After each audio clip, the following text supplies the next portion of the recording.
Praise the Lord. விடுதலை பயணம் 16ஆம் அதிகாரம் 8ஆம் வசனம். மோசே சொல்கிறார், மக்களுடைய முறுமுறுப்புகளை பார்த்து, உங்கள் முறுமுறுப்புகள் எங்களுக்கு எதிரானவை அல்ல, ஆண்டவருக்கே எதிரானவை. 17ஆம் அதிகாரம் 2ஆம் வசனத்திலே மோசே சொல்கிறார் மக்களை பார்த்து, நீங்கள் என்னோடு வாதாடுவது ஏன்? ஆண்டவரை ஏன் சோதிக்கிறீர்கள்? Praise the Lord. ஒரு ஊழியக்காரர் தகுதி உள்ளவரா இல்லையா என்று நாம் பல நேரங்களிலே தீர்ப்பிடுகிறோம். மோசே சொல்றார், ஒவ்வொரு வாட்டியும் நீங்க ஏன் எனக்கு எகெயின்ஸ்டா பேசுறீங்க, முறுமுறுக்கிறீங்க? நீங்க எனக்கு எகெயின்ஸ்டா பேசல, உங்கள் முறுமுறுப்புகள் கடவுளுக்கு எதிரானவை. நீங்க ஏன் என்னைய போட்டு கொஸ்டின் பண்ணிட்டே இருக்கீங்க? ஏன் கடவுளை சோதிக்கிறீங்க? Praise the Lord. ஊழியக்காரர், நம்மை நடத்துகிறவர்கள்,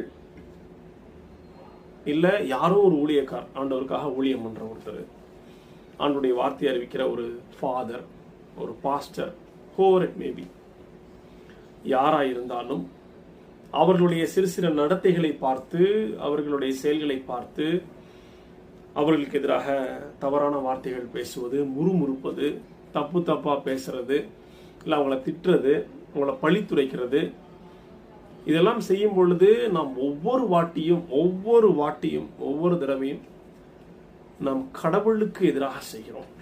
அந்த ஊழியருக்கு எதிராக அல்ல, கடவுளுக்கு எதிராக.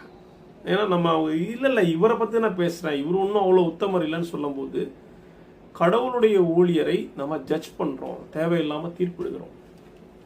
லைஃப்பில் நிறைய ப்ராப்ளம்ஸ் இருக்கா, இல்லை தீராத வியாதிகள் இருக்கா? கொஞ்சம் யோசிச்சு பார்ப்போம். இறை வார்த்தை புரியலையா, இல்லை எனக்கு இது ஒரு சாபம் மாதிரியே இருக்குது அப்படின்னு நினைக்கிறீங்களா?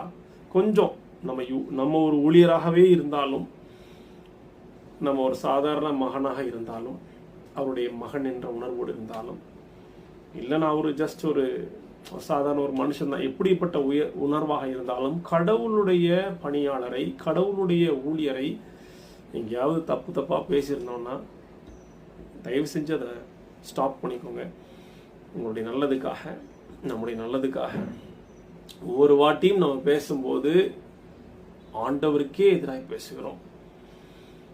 ஒவ்வொரு வாரமும் சில பேருடைய போதனைகளை பற்றி நாம் தவறாக பேசும் பொழுது, நான் போதனை தானே பேசுறேன் அப்படின்னு சொல்லலாம். இல்லை, இயேசு கிறிஸ்துவின் போதனையை தான் அன்று பரிசேயர்கள் எதிர்த்தார்கள்.